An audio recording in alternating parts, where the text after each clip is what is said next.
Hey folks, it is Scotch tasting time again, and we have 5 cracking whiskeys lined up for you, all by old Malt Cask bottlers. Hey folks, it is Scotch tasting time again, and we have 3 cracking whiskeys. 3 cracking whiskeys. Hey folks, Scotch tasting time once again, and we have 5 whiskeys here. Not 3, 5, all by old Malt Cask bottlers. These are going to be all cut to 50% alcohol. They are unchill filtered. They are no caramel added. They are rich, spicy whiskeys, and one's even a little bit peaty. So let's break them down a little bit here. We have an Ardmore 12 here. This is a peated Highland malt, so smoky like an Islay, but not made out on the coast. This is made inland, so very interesting. From Macduff, this is not a distillery we see a whole lot from. We get the Devon here, but independent bottlings tend to be fairly scarce. Fettercairn, as you know, a personal favorite of mine, always has that lovely aroma of like freshly cut pencils. It's a wonderful thing. Fettercairn is always deeply weird, and I appreciate it for that. Glendullan, always juicy and delicious. And then we're going to cap it off with an Auchroisk 21 that I find really challenging and interesting. Like a lot of 21-year-old whiskeys I find very tired and soft. This still has some power and some life. We'll be joined by Lee Hanson, of course, and all of this and more is coming at you for $40 on Friday, January the 28th at 6 o'clock. We'll see you then. Hello, everyone. Kyle with Andrew Hilton here, and we are here for another Friday night Scotch tasting, once again featuring Lee Hanson, the spirit ambassador for Select Icon / The Barrel Hunter, which is a really cool title. Both of them, really. I think I'd just go by the Barrel Hunter because it kind of sounds like, the Crocodile Hunter, except you're not dead. But yeah, how are you, Lee? What's up? I'm doing really well. We were talking a bit before about the dry January. That's had a bit of a knife in the heart. It's not. I just don't understand at all why anybody would do that to their bodies after Christmas. You can't go into detox like that. We've had some adjustments to make with Robbie Burns this year, more virtual than in person, certainly. And I've actually got a couple of tastings that have been deferred until April. And one of the great comments was, I don't think Robbie would have cared which day we celebrate. So he probably didn't know what day it was most days. That is absolutely true. That is absolutely true. He did enjoy the. So we've got 5 in front of us right now. For those at home, our tasting order is going to be the Glendullan 17, the Auchroisk 21, the Macduff 14, the Fettercairn 14, and finally the Ardmore 12 because it's quite peaty. Do you want to open us up while we pour ourselves our Glendullan 17 with a bit of an introduction to those who don't know?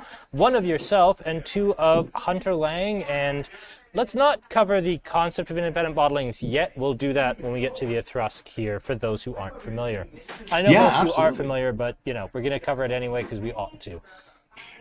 You can't assume. There's always somebody that has joined us that's new, and we want to encourage that. We love new whiskey drinkers, and we love new fans of our little programs here.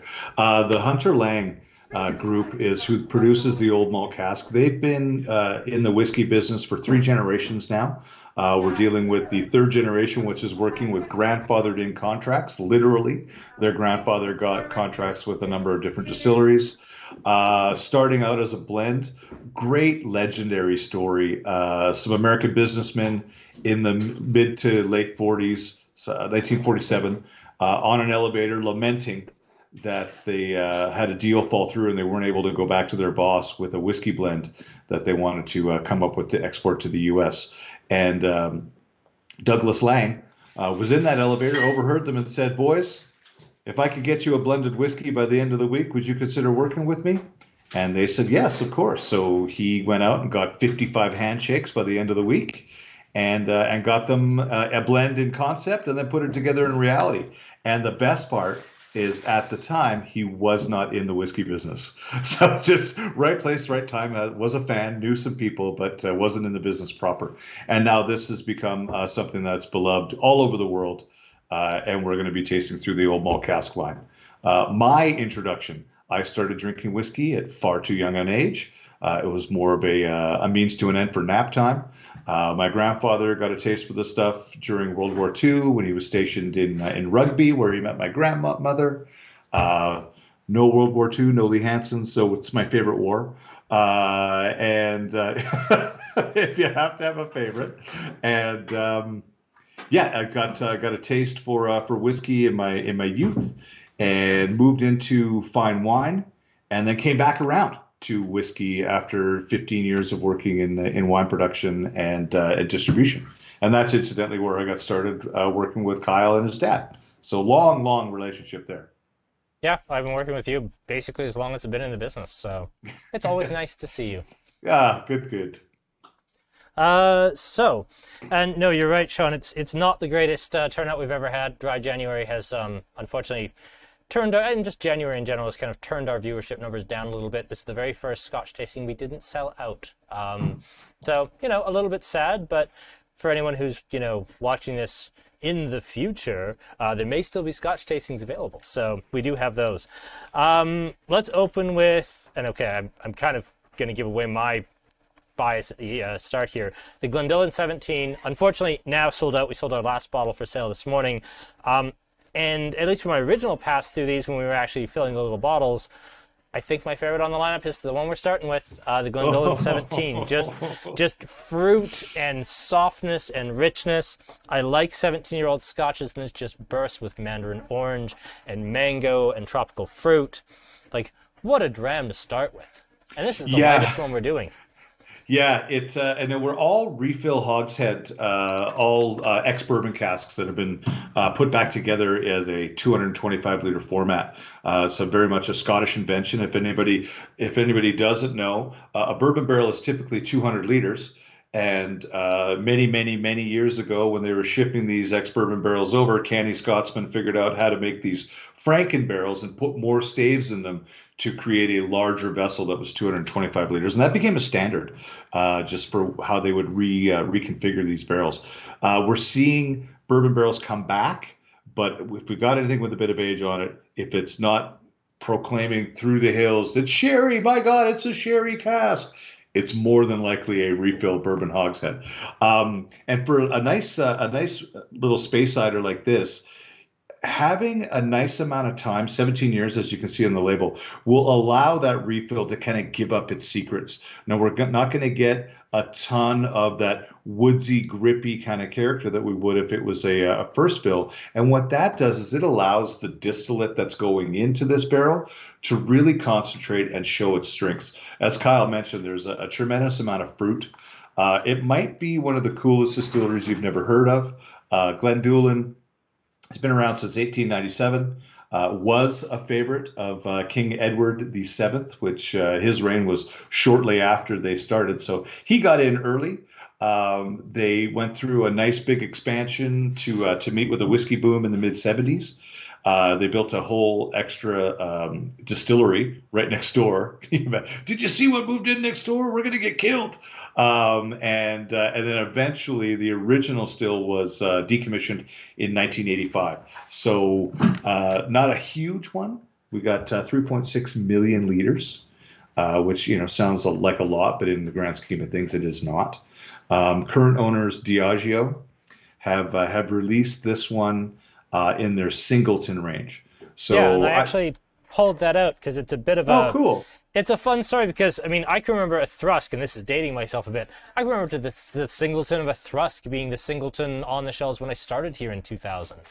I don't think a Thrusk is still done as part of the Singleton series. I think it's now Glendullan, Glen Ord, and Dufton. Dufton for our market.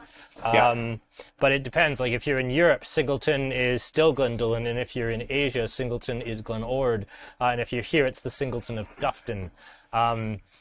It's an interesting brand. Singleton's just like Diageo's entry-level welcome to single malt whiskey, and it really depends what market you're in, or if you wait long enough, it'll change. Because when I started in 2000, it was the Singleton of a Thrusk, and then it was the Singleton of Glendullan for the better part of a decade, and now it's the Singleton of Dufton. It's the distilleries they don't know what the bloody hell else to do with, and they just put them in the Singleton range.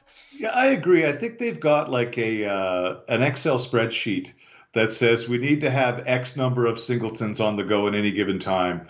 And just as a formula for, like, you use the proper word for it, it is a brand by a juggernaut multinational corporation. So I think that gives them a little bit of flexibility. It's kind of neat that they're able to go, we'll grab some of this. We'll do this time, and show off some things. Or, like you say, if they've got something they really don't know what to do with, it's not fitting the program for one of their blends, throw it in a singleton, and then they've got an opportunity to introduce people. Dufftown is a fantastic thing to see, where we just don't see Dufftown whiskey, No. right? So kind of cool. And Glendullan definitely did and has will probably continue to be put into the singleton line. I don't think it's the most imaginative labeling out there, but people can pronounce it, so we'll go I will with that. say, though, I kind of like the fact that it comes without a box. It's $47.95, and in a world where everything now is a no-age statement under $80, having a 12-year at $47.95, I'm no great fan of Diageo's, but I gotta say, that's genuinely not bad. Anytime we taste it, it shows well, and when it's still under $50, I kind of like the whole idea of it doesn't come in a tube. They claim PX casks on the back. I don't believe it for a bloody second. But yeah, I kind of like the idea of having something accessible and interesting and age statement under $50 still. That's a rare bird these days. You're absolutely right. And there is an economy of scale if you think about how much Diageo buys of glass and their shipping lanes or their containers. So it is possible to make a whiskey that is quite palatable, that is a low price tag. It's not going to be anywhere near as distinctive or as unique as what we've got in front of us here. But that economy of scale does allow them to get whiskey out the door for an inexpensive price tag. And good Lord willing, introduce people to more single malt until they eventually trade up to the feverish fandom that we have here with Old Malt Cask and all of our single malts that were run through Richmond or Andrew Hilton. Yes. So let's talk a little bit about independent bottlers in general. I said we were going to do that with the second whiskey. We just kind of gave ourselves a great seg into that. The singleton here for Diageo has declared that our singleton is going to be the Duffton. It's not Glendullan anymore. Memory serves, we don't have a Glendullan official single malt here. We don't have a Thrusk, certainly. We do actually have a Macduff. They sell it as the Deveron here, but we do have a Macduff that comes through Bacardi or Glazers. We do not have, we do have a Fettercairn in this market. I just think it's gross. It's a terrible version of Fettercairn. It's really so bad. It's an awful version of Fettercairn for this market. And then finally, Ardmore. We do have a bottling, but the only official bottling is a no-age statement at 40%, which I think is my cheapest PD Scotch in the store by $20. Wow. It's serviceable. It's okay. Ardmore Legacy will do if you're in a hot tub or already blackout drunk or in an airport. Kind it's words. Fine. Kind words. Well, I'll tell you about the genesis of independent bottles, period, and then I'll tell you about how Hunter Laing kind of got in on the game. So independent bottles have been around for a while and started as with grocery stores. Grocery stores started buying up barrels. There is a legend that once upon a time, the only way you could get whiskey from another village was when the then version of the ice cream truck came to your town with barrels, and you came running out with the money you got from your dad and filled whatever bottle or flagon there is. But that was a much smaller scale style of independent bottling. Grocery chains actually started it by buying barrels, putting their labels on it. And Gordon and MacPhail is a great example of that. And I know that you've worked with some. They're a great line. And then eventually they're like, why are we messing around with grocery? We could just stay in the booze business. And so that became probably one of the more famous ones. Old Malt Cask started their company as a blend, as I mentioned earlier. And 22 years ago, they came across a barrel of Glenlivet that, in all honesty, was just too good to be lost in a blended whiskey with single grain and other malts added. So they actually created the Old Malt Cask independent bottle to showcase some of those gems that they had running through their warehouse after X number of years. Something these guys do that's a bit different is there's this wonderful romantic notion of what an independent bottler does. They hop in their Vauxhall and they drive through these different distilleries and they taste between 9 and 10 5-year-old barrels and say, I want that one. That's my boy right there. Put my name on it. And some guys do it that way. But what we do with the Lang families, we actually we have a great connection of barrel brokers. We work with a few different companies in Spain and a couple of American companies, and we find the best barrels we can find, be it the quality of the oak that's used, what it was used for before. Was it bourbon? Was it a great sherry house? And then we bring those empty barrels to distilleries and have them filled with new make spirit and age them on site. So they're going to get, to borrow from the French, they're going to get the terroir of maturing on site. So if it's particularly an Islay whiskey where we've got salty air and a cooler climate, we'll have a similar evolution as the barrels you know and love. But often we're able to bring something unique, something different to the table. Glendullan, as we know, doesn't actually have anything in the market, certainly nothing this old. So having a refill hogshead this old shows something that a younger Glendullan in a number of different bourbon casks just can't show you that distinctiveness that we get from these independent bottled single cask whiskeys. It's kind of a fun way to explore the world. Also a great way to get whiskeys that you can't get otherwise without actually going to Scotland. Yeah, I touched on it a little bit by talking about how 3 of the distilleries we have on the table we just can't get here. But I mean, that really is the original attraction, what brought me to independent bottlings. It wasn't that, when I was 23 or 24 and, just got dumped into a whiskey section I was in no way ready to deal with at that point in my life. It wasn't that I was, this, oh, well, independent bottlings, they're really offering this much greater quality. I mean, I was just an idiot kid. No, the whole thing for me was more of like a Pokemon gotta catch it all. I wanted to taste every distillery, and the only way to do that was independent bottlings. No, I really loved that. Okay, before I pour myself a third sample of the Glendullan, which will make the Ardmore portion a absolute mess, let's talk about what's in our glasses with the Glendullan and move on to the second, because for anybody who thought the beer tasting was too fast on Wednesday, we've now been 15, 16 minutes into this, and we are not through the first whiskey yet. So for anyone who thought the beer tasting was too quick, this one's apparently for you. Nice. Yeah, so this Glendullan 17, as I mentioned, is the only way you can get some, particularly right now, and you would never find anything this old, or if you did, it would be very, very expensive, single bottling from the distillery, and more likely a rounded age. Flavor profiles in this, people, especially neophytes, people new to whiskey, were like, well, what does a Highland taste like? What does a Speyside taste like? And, there's always going to be exceptions, but I do think this does have some classic Speyside character. A little bit of saltiness on the finish. Wonderful, great, Kyle mentioned earlier, a great citrus fruit. I get a little bit of a crisp apple on here, like maybe an Asian pear. Something a little more exotic, like a muscat, and again, that is from the wonderful concentration of the spirit that Glendullan produces. They have a very soft style that could just get beat up with something that was, say, a brand new first fill bourbon or sherry. It would just absolutely blow this away. I don't think you would get the texture and the character that we're getting out of this now. I think that's fair. I'll actually say I get a surprising amount of florals, and I get some really nice, like, eucalyptus sort of things on this that I wasn't expecting. Maybe it's just the higher alcohol tricking my palate at 50%, but I don't think so. I think there actually is something kind of in that eucalyptus mint family to this that I'm really enjoying. And I know those are typical alcohol characters too, but I think it's more than that. Yeah, and you mentioned floral. That's where I was going with that muscat kind of nose to it, or really grapey muscat thing going on there that has some floral notes to it. And that is definitely esterification within the barrel, the concentration of characters and the creation of new ones over time. Before we move on to the Etruscan, we are going to move on to the Etruscan just to keep this thing going. Craig asks, he's wanted to ask you for years, how many barrels do you toss versus keep? I imagine they're very picky. So we're still in the blending game. So nothing, canny Scotsman, nothing goes to waste.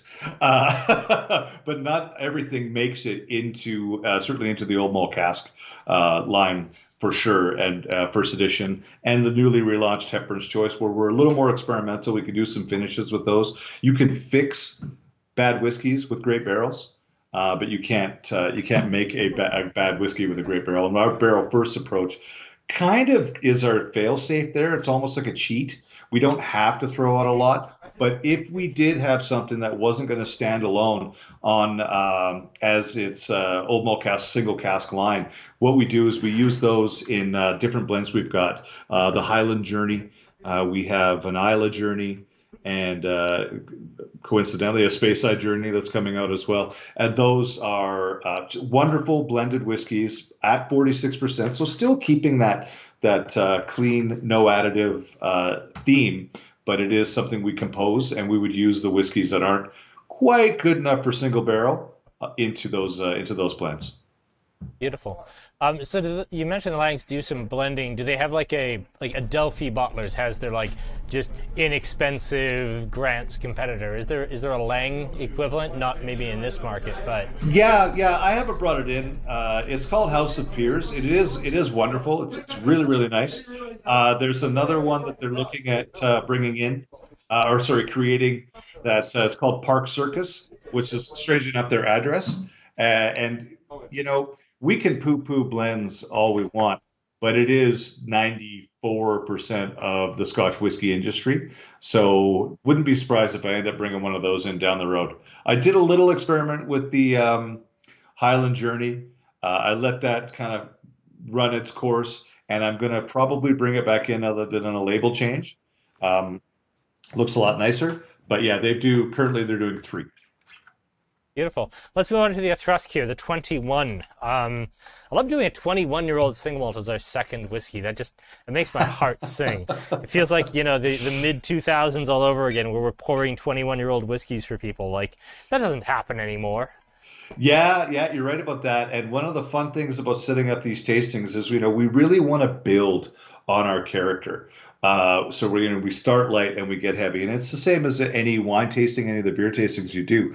But when we start talking about dollars and cents, you have to take a stab that the 21 will probably be more expensive than the 12-year-old. That's just just the way the way it's going to be. But and for people maybe coming from wine too, I'll pick on them because I'm of that cut from that cloth as well. You have your big hammer at the end, and it's always the most expensive one. Doesn't happen in whiskey too often. I did a tasting a couple of weeks ago where I was doing a single grain whiskey, which will be a lot softer, and it was a natural cask strength at 48.1. So it was a softer old character, as anything. And it was 31 years old, and lower alcohol than any of the old malt casks. 31 years old, it was the second whiskey. Yep, that sounds about right, really. Minds were just blown, especially because it was BC. So it was a small fortune for people to buy that bottle of Port Dundas. It was unbelievable, but it was a real eye-opener into how we do these tastings and why. Now, you and I confer on the order that we're going to do. And Auchroisk, in my opinion, has a wonderful soft approachability to it, but we're still a little bigger. We got a little bit more barrel influence here, a few more years, so we're going to pick up more of those oak spice notes and texture. Certainly more texture to this one as well. Keeping in mind that they're always 50% alcohol. Old malt cask is always at 50%, unless there's 2 exceptions. One, Kyle buys a barrel from me and decides he wants it at cask strength. Then it's old malt cask at whatever it is. Or if it's already dipped below 50% when it's reached peak maturity. Those are the only 2 times you'll see them not 50%. And that is so you can compare apples to apples. We might have different whiskeys here, but at 50%, we've got kind of a level playing field to just really focus on the flavors and what makes each one of these distilleries distinctive. What makes a Auchroisk distinctive? Like, I'm getting a lot of winter fruits here. I'm getting apples. I'm getting lemons. I'm definitely getting that oak spice to it. As we talked about, it used to be part of the Singleton series. I know it's a big component in J&B Rare. What to you really makes a Auchroisk stand above the crowd? I mean, for me, it's that I don't see it very often, and it's hard to pronounce. We have Auchentoshan in the market, and people can wrap their tongue around this one. And I spent a nice amount of time. It might have even been you that corrected me, but I called it Auchroisk for years. And the reason they would put it in Singleton was because they knew people couldn't pronounce it properly until years later they ended up moving it out of Singleton and into their Flora and Fauna series. But for me, the only times I've had them is from independent bottles, and the majority of those are from refill bourbon. So I have to say that that oaky, nutty character, particularly on the finish. With this one, it's almost a foregone conclusion that we're going to get that. We've got 21 years in this barrel, and that's what's going to leach out. Look at the color of this one too. We're building in color, so you can see definitely some more influence there. And so as far as classic Auchroisk notes, I don't know if I can give you one because I've only had independents. And if we did have the Flora Fauna or the old Singleton series, that we know that it would have been maybe a little more higher volume and a little bit more creative. Definitely, yes, exactly. Homogenized. I like that you brought up J&B because the distillery was actually founded by Justerini and Brooks. And this was part of a third wave. There's been three major booms in single malt distilleries, or building of single malt distilleries. One in the early 1800s, one in the late 1800s, just kind of crossing over into the Pattison collapse happened in 96. And then in the 70s, we had another big boom where we had Tamdhu come along. These guys came along in 1972, and it was to add volume to the J&B. I love J&B Rare. It's a massive brand. There's nothing rare about it, but they're the founders of the distillery and are owed our respect for that. And also for making the most gasoline-tasting, worst, most appalling blended whiskey on the face of planet Earth.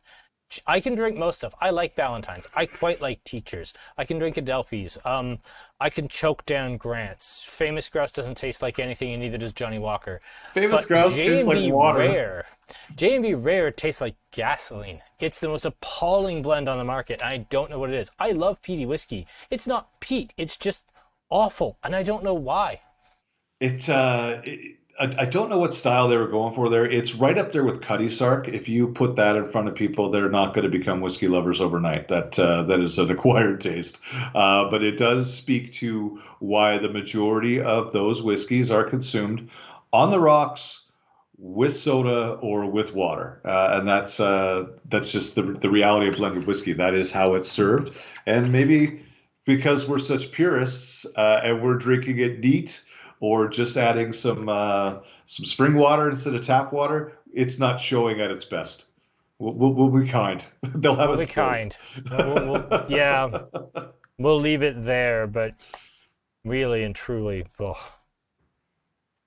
And I don't see them a lot either. I don't see a lot of Auchroisks out there. I think I've had three. I've only had one Glendullan. You're looking at it right there. But I've had a few. Three. Glendullan. Yeah. You've sold me Glendullans back when you were with Freehouse. There was at least two different Murray McDavid Glendullans. Masters ones. Yeah, that's right. In the Murray McDavid, one of the Masters ones. I've only ever seen one through Old Malt Cask.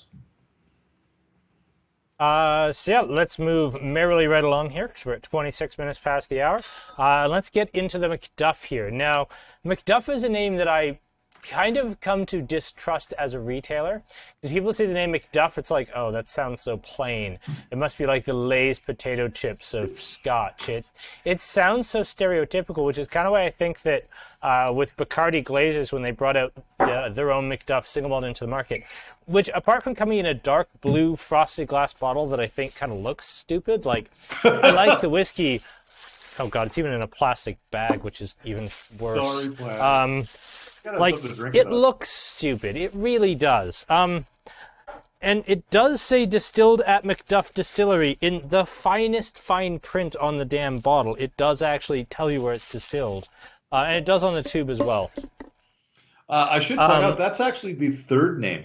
Macduff. Really? Glendevron. What were they marketed as before? And that's the Devron. If you see that, it's not Glendevron, it's the Devron. But there are was this Glendevron? I do remember Glendevron being a thing. Yeah. Apparently we've done something very funny because Aaron and Sky are laughing. Well, one of the beautiful things about the genesis of this distillery is it wasn't founded by a corporation. It wasn't founded by people that were in the whiskey business. It was founded by three businessmen in 1962 that loved Scotch. So then picking a name that we think sounds like a brand name like Lay's potato chips might be because they were just absolutely uninformed and trying to create something that they could show off to their buddies. Now, incidentally, he would have been my favorite character from the play because you could say on Macduff and knock one back. I have had a lot of success with independents. I've had them through the Murray McDavid days. I've had them. I've got a 13-year-old from my Hepburn's Choice in right now that's in a wine cask, markedly different than this one at 46. And I just love the chewiness of this. Again, we're kind of going up in weight here. We've got a little bit more richness on the palate, a little bit more texture, I think. And we've got some heavier fruits. We're into our fudgy caramels and sweeter textures. Figs, a lot of figs for me. Figs, nice. And if we're looking at the differences with those Speysides, where we've got a little bit of a lighter texture, we've got a little bit more muscular, heavy, rounded, kind of malty characters here, which I think, personal opinion, and you can see some literature on this, but that is more of a classic Highland no. Now, I will say that whereas in nose, I would have actually put this at the start because these are so showy. This has a relatively soft nose, but when you get it in the mouth, this is one of the very few spirits I think actually tastes better than it smells. All of the fireworks on the Macduff, for me at least, are in the mouth. Yeah, I would agree. Texturally, I think that's a component of the whiskey it needs to be experienced. It needs to be on your palate. On the nose, on their label there, which I can see beautifully, is floral, vanilla, and peaches. Now, I'm not getting a ton of peaches. And when they say floral, that's all fine and dandy. Vanilla, that's a classic oak barrel influence. I'm getting some cinnamon, and I think that kind of closes me off from any of the fruitier characters. I think it's a fairly closed nose, I would agree. But on that palate, and particularly the length, with that weight, with the oil, I'm going to try with a drop of water because I think it's going to open up. Because it opened it up for me quite a bit. And did it open up the nose? Because that happens. No, if anything, it actually made the nose less interesting. It did. It totally muted it even more. But yep.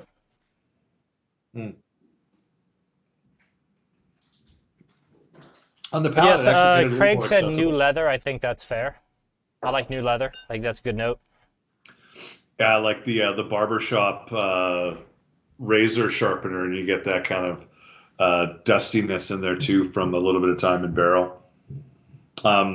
Yeah, like I said, I've had really good success, and I don't feel the name is dumb, but I will say Glendevern does sound nicer.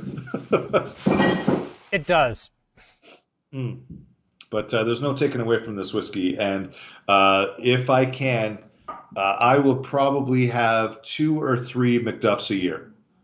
Easily be able to rotate through because they, like I mentioned, the 13-year-old that's done in a double wine barrel is fruity and like lots of red fruits to it. And at 46%, we're getting a bit of a different texture. I like the meatiness of this one, the strength. I think it's perfectly positioned in the middle here.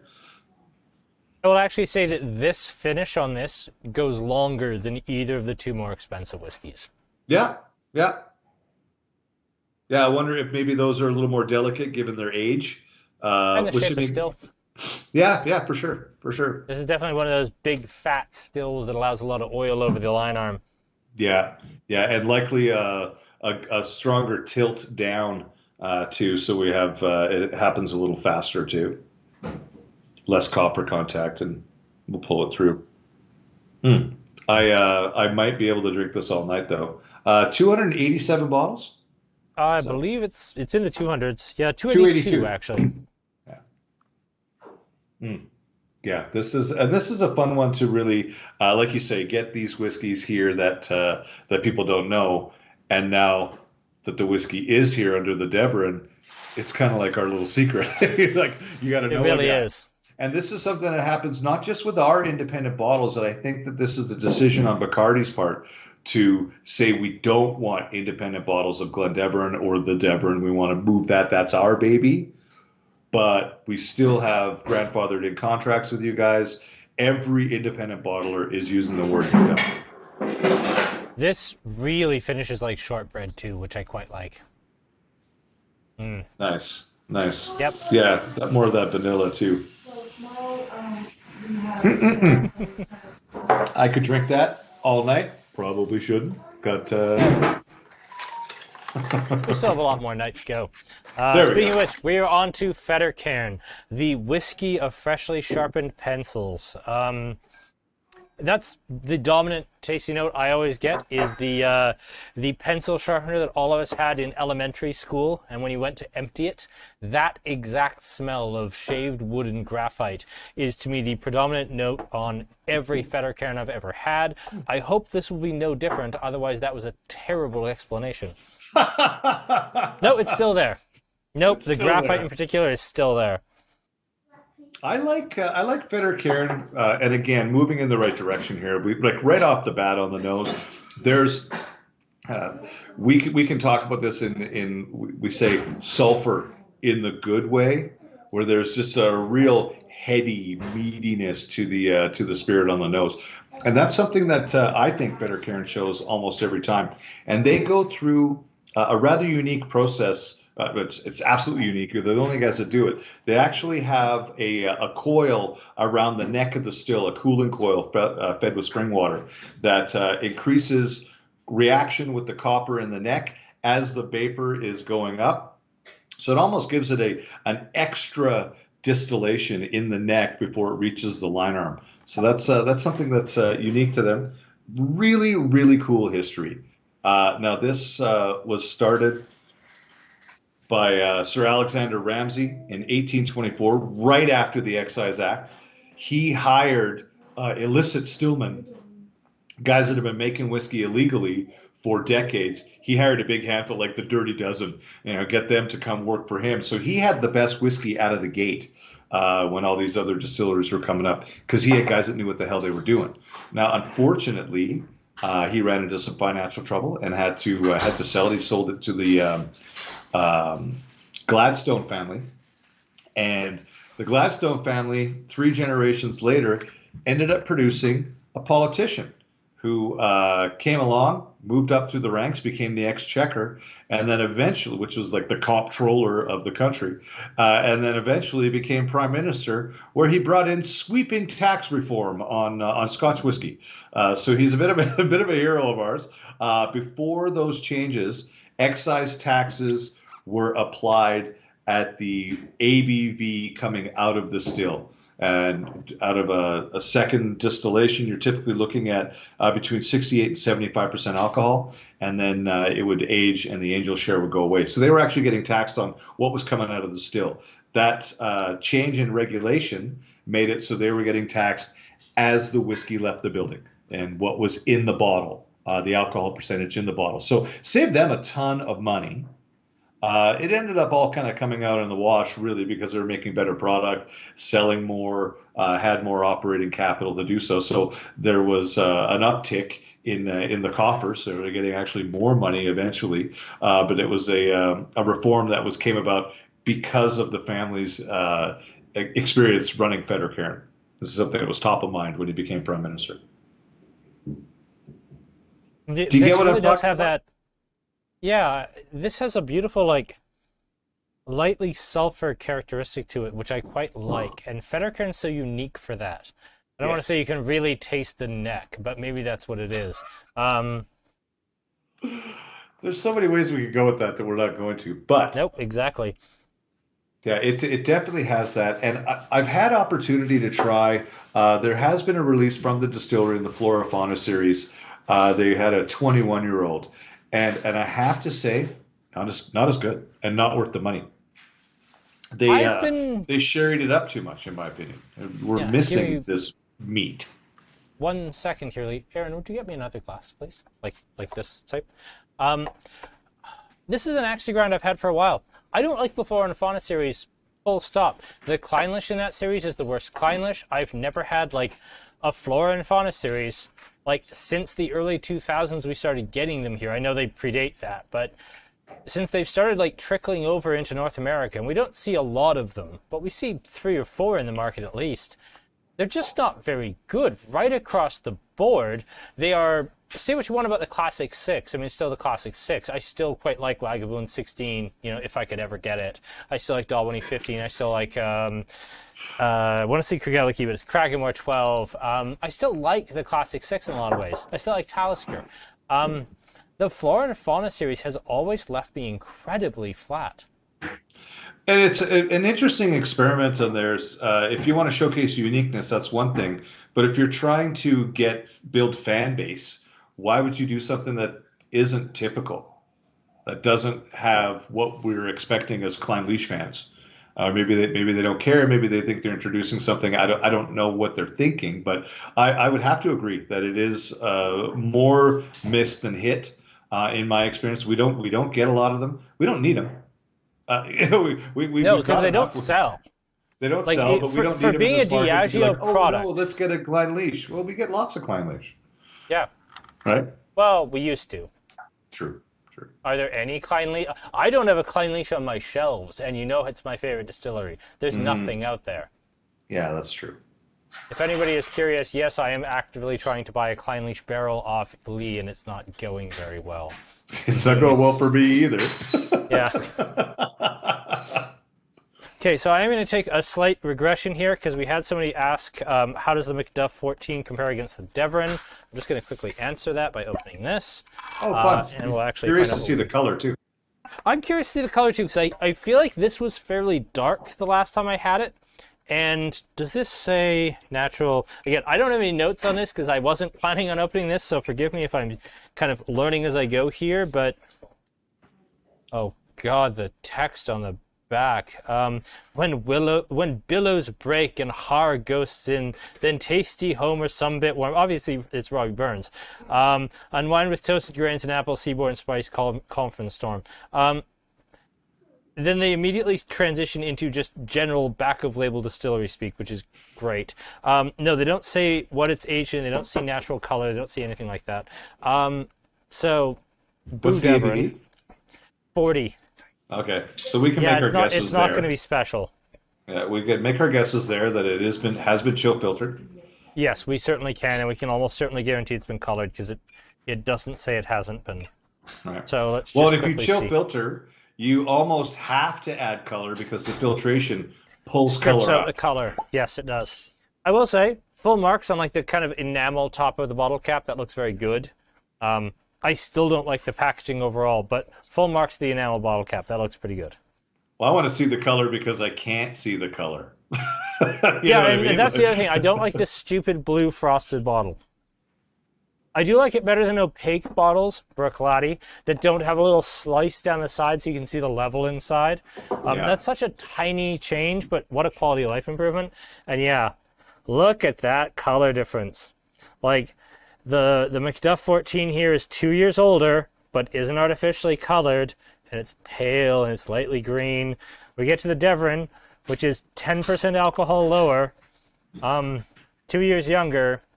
Why is it darker? They could be using sherry casks, but I doubt it. I doubt it. It could. Oh God! It doesn't maybe even a smell. quick It's finish. really good. It kind of smells like sheep marmalade and chlorine bromine, like hot tub chemicals. Ooh. So from a production standpoint, those are later cuts. You get those characters at the end of a distillation run, and if you're trying to artificially create texture, you'll do a later cut on your heart before you go to tails to try to get some of that, and bromide does come up with those. Are you getting what you paid for there? What are we charging for this nonsense? Well, we're charging $70. There's a lot of other things you buy for $70. You buy 70 tacos on Taco Tuesday. You could buy a lot of things. You'd be happier with that. Please don't. Yeah, I'm not feeling that at all. Just, again, it's really hard to apples and oranges or apples to apples a 40% distillery bottling out of a frosted blue bottle of all bloody things against, independent bottled stuff. But no, I'm not even finishing that. I can just sit over there in disgrace. No, that was dreadful. Like, again, tough competition, but that was dreadful.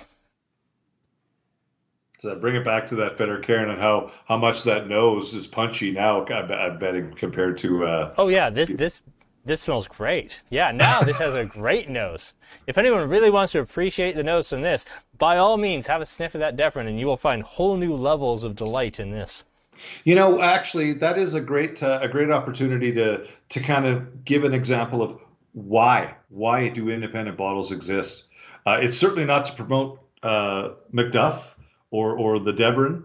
It's not about that. It really is about the taste. And these are barrels that are picked and bottled at peak maturity. I mean, greatest job in the world, tasting whiskey. Not yet, not yet, not yet. Now. And as a Yep. matter of fact, not only now, but now with a couple of drops of water at 50%, or now with cask strength, because I love that burn on this one. You're really getting what the Laing brothers are tasting and when they decide that it's ready.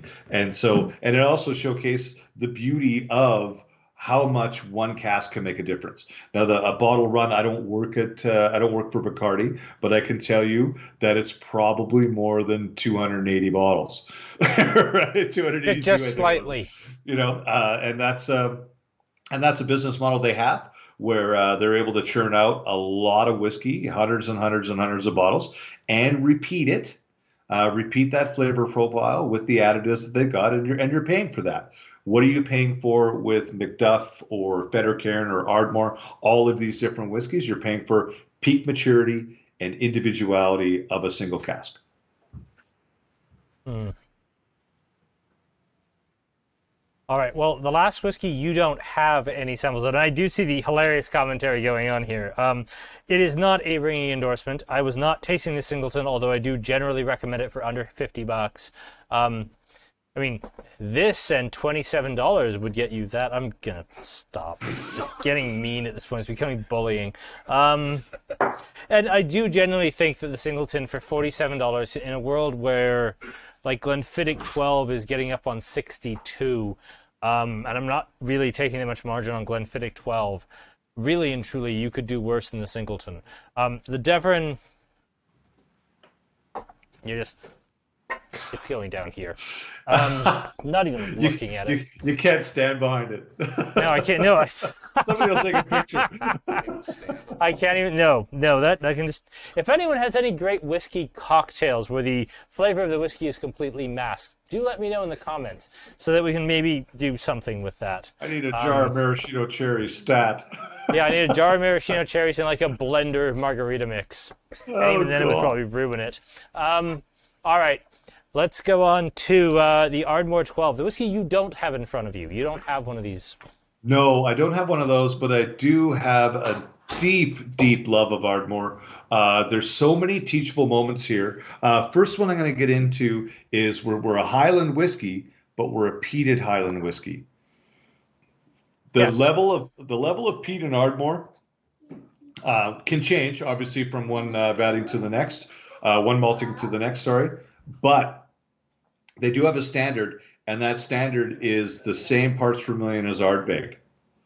But when we talk about a Highland whiskey and that richness that I alluded to earlier as kind of a rounder, fuller style as the Highland style, that's going to hold that smoke a lot more close to the best. It's got flavors that are going to blend in with the smoke, whereas we do something on Islay, which is, of course, famous for its smoky whiskey. We also have seaweed and iodine, so the smoke can kind of take over those products, whereas a Highland with smoke, and this isn't a flash in the pan, it's been smoky since 1898 when it was created. It was created as a smoky whiskey to add a little bit of smoke to the Teacher's Blend, which Kyle brought up earlier. I like that one as well. That actually it kind of loops back in with Kyle at $47. What beats the Singleton? Teachers. I really like Teachers. I think it's everyone who works in the whiskey business regularly's favorite blend. I mean, unless you're going to go, and say something relatively obscure like, the Adelphi or something. But of like the major blends, I think virtually everybody, and again, I'll listen to the Ballantine's argument. I like Ballantine's just fine. But I don't think anybody in the biz, like their favorite whiskey is Johnny Walker Red or Grant's or Black and White or God help us J&B. I think Teachers is kind of if we're just going out and getting drunk, or we finished a single malt tasting, we're all just drinking scotch and laughing together, it's teachers. It's become the thing that every time I go somewhere and it's somebody I really respect and they have like 190 single malts on their wall, on the bar with their very dusty bottle of gin and rye and vodka that never get touched, there's a very clean bottle of teachers there, with the bar well. That is fantastic, and that it does have a smoky component to it, but it is just a touch. So it is very much a crafted, and that's where my hats come off for blenders. The fact that they're able to reproduce that character, yes, they're homogenizing, yes, they're doing all the tricks they can, but it's like $28.95. Yeah, well, and the list of ingredients changes all the time. If you look at the way consolidation and sales have gone in the whiskey industry, one year Ballantine's has Milton Duff in it, and then it gets sold off to somebody else, and the next year it doesn't. But that blender still makes Ballantine's, and it still tastes the same because they're able to put those flavors and those profiles together. And if you're using an ingredient like Ardmore, which I think is just lovely, lovely stuff, it's always going to turn out great. Now, this one, we talked a little bit before about hogsheads and what those are, and this one is very clearly defined as coming from a refilled barrel. So yes, we've actually got a more smaller spirit wood vessel. interaction. That's right. Yes, greater whiskey to wood interaction. So we're going to age a little more quickly. We're going to have that exposure. We're going to pull in all the characters that the wood can give you, and that oxygenation can give you, the long, slow oxygenation through the pores of the wood over time. So even though we've got the youngest whiskey is finishing, we're finishing with the youngest because that smoke factor, very obviously. But also, is it 12 years old? Comparing it to a 14-year-old right beside it, it's got the similar evolution of a whiskey, maybe a couple of years older than it actually is. Yeah, I think that's a good point, because that spirit wood interaction, I mean, we're not even getting into the whole ricking process like they do down in Bourbon County and everything else. 12 years isn't always 12 years. 12 years in Scotland isn't 12 years in Spain versus 12 years in Japan versus 12 years in Taiwan or what have you. Temperature, how it's handled, the type of barrel, the size of barrel, even a sherry butt versus a port pipe versus a hogshead is a huge difference. Understanding the flavor that's coming out of that. One of the odder things I saw at Bruichladdich was like, oh no, after 3 uses, we treat everything the same. You can see pipes and hogsheads and barrels and butts all just like stacked up together. It's like, nope, they've hit their 3-use maximum. They're all the same. It's like, no, they're not. I mean, I know they know they're not, and they're all retasting them, and they know that, the smaller barrel's going to have higher interaction. But like, no, after 3 uses, everything's the same. That was madness. It was incredible. Yeah, it's like they've given all they have to give, and that's just not true. It's not. But there's other factors that affect like that shape, like especially like port pipes and whatnot. That is influenced by the environment differently than another size of barrel. So is it going to give you different wood flavors or different? You're not going to get the flavor of port anymore. You're not going to get the flavor of sherry anymore. Those are a given. But the shape of that barrel still has something to give after 3 years, and where it is in the warehouse. That's a big one, especially on Islay, where the difference in temperature between the door and the fourth run in a dunnage warehouse is massive, like 3-4 degrees. Because if you haven't been in them, like generally they're dirt floored. It's a whole bunch of barrels with basically like 4x4 beams between them. Like they're just barrels stacked on barrels with chunks of wood between. This is the most low-tech solution to a problem you've ever seen. And it works. And has works worked for beautifully. a couple of 100 years. Yep, but the stuff down right next to that, rain-soaked, or, it's raining outside, so through osmosis or through wicking it ends up in the floor of the distillery. Like, when it's raining outside, inside the warehouse, the ground is still damp. Those lower barrels, they don't have a huge amount of evaporation compared to the stuff up towards the ceiling, just because the humidity right next to the ground is so high.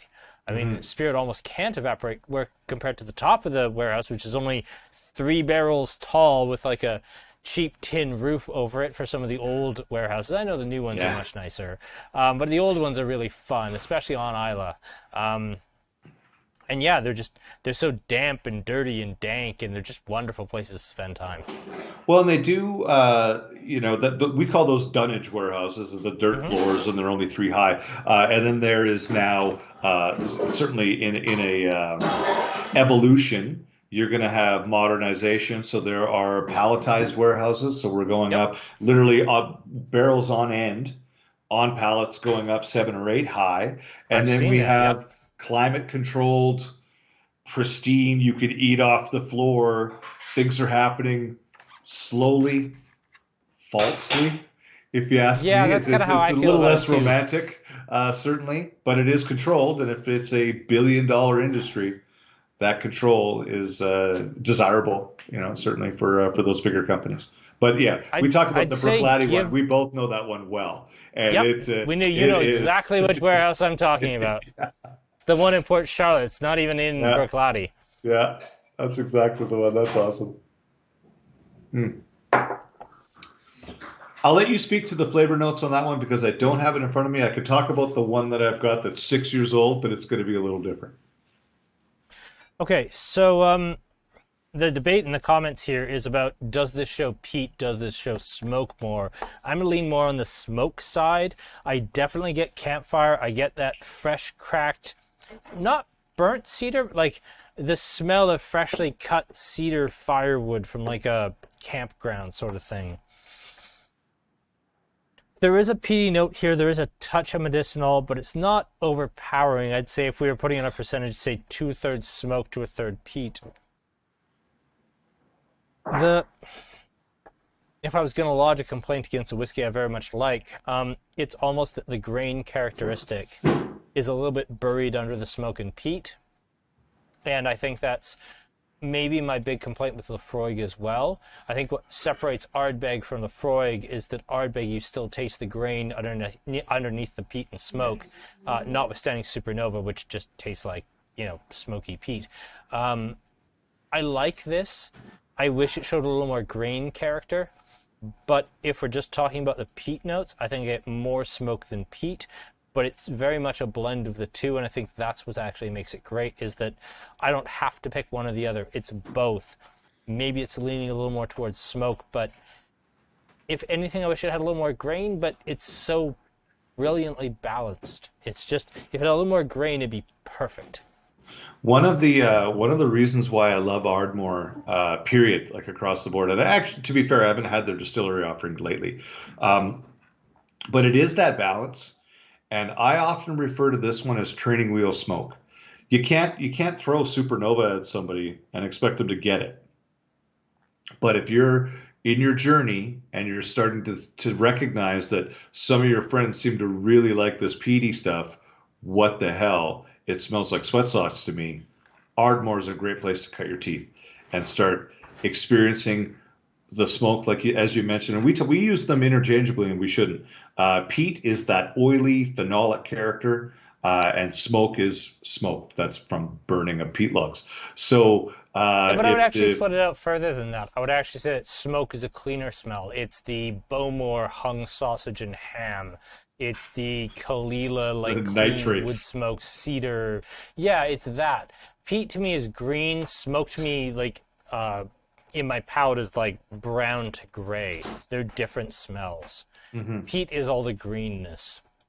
Nice. So with the Highland nature of the whiskey, maybe holding on to some of that peat that you're talking about and enfolding it in its Highland character, the smoke will become more expressive.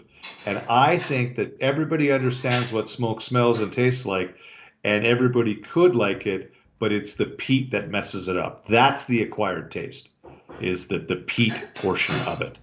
And so if that is slightly muted because of the Highland or because of the process they use, then that is something that people can wrap their heads around and deal with one problem at a time. Me, peat is just everything I like about fresh basil, just concentrated 20 times. It's green, it's sweet, it's spicy, it's peppery, it's herbal. It's everything I like about basil or maybe oregano, but just tighter, more concentrated. And it definitely has a light bitterness to it. And I know a lot of people have sour bitter confusion and just don't like bitterness or whatever. But that just, that Ardmore, man. I've always liked Ardmore. I wish I could sell more Ardmore. That's just pretty. Yeah, I do. I wish I had some in front of me. That is one that just landed, so Kyle was quick to jump on that before I even had a chance.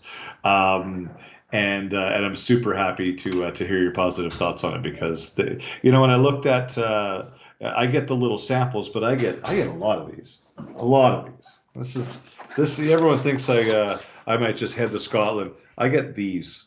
Yep, we all do. Yep. This is how I run my show, and have to make decisions on 2 ounces. And that decision is: should I buy 100 bottles? Should I buy none? Should I? It's not for everybody. It's not an easy job. I know I make it look easy, but it's not an easy job. Can't be that easy. You haven't found us our barrel of Kleinlish yet. You're right. You're right. It's really hard. You're absolutely right. And I love telling you you're right. As much as you love hearing it, I think.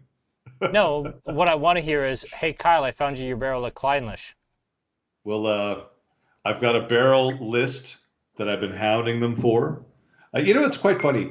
Everyone thinks that I could just like call it up, but they don't. Oh know no, you can't. I know you can't. It's not just like they almost don't use computers.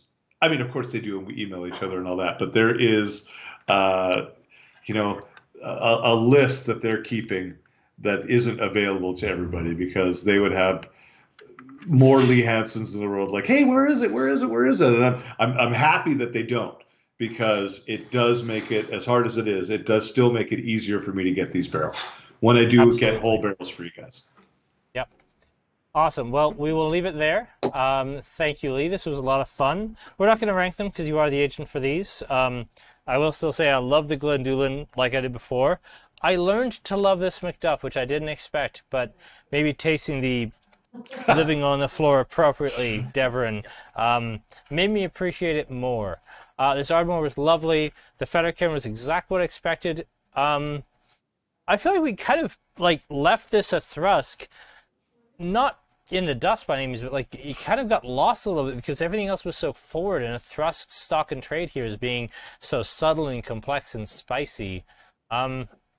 I hope it didn't get left behind. I really hope it didn't because it was lovely. But it happens often in these tastings that the ones at the beginning, because we build on character and flavor, the ones at the beginning, we've tasted, we've met the prettier sister, we've moved on. But we should go back and visit because there's a lot to give.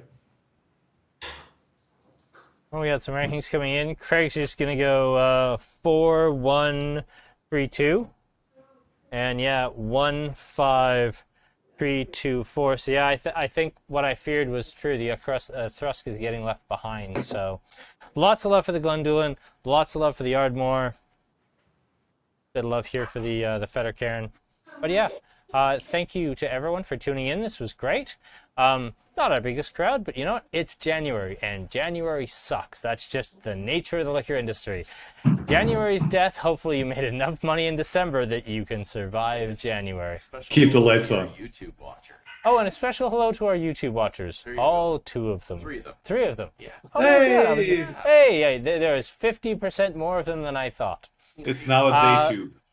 Yep. And here we are. All right, so we are now at the end of this tasting. Thank you all so much for everyone for tuning in. Thank you to Lee Hanson. I will talk to all of you next time. We do have a beer tasting next week on Wednesday. It is Born Brewing, ex-Born Colorado Brewing. It's going to be a lot of fun. We have one of the founders joining us. I will see you then. For Andrew Hilton, I'm Kyle Baines. This has been a wonderful night. Good night. Thanks, everybody.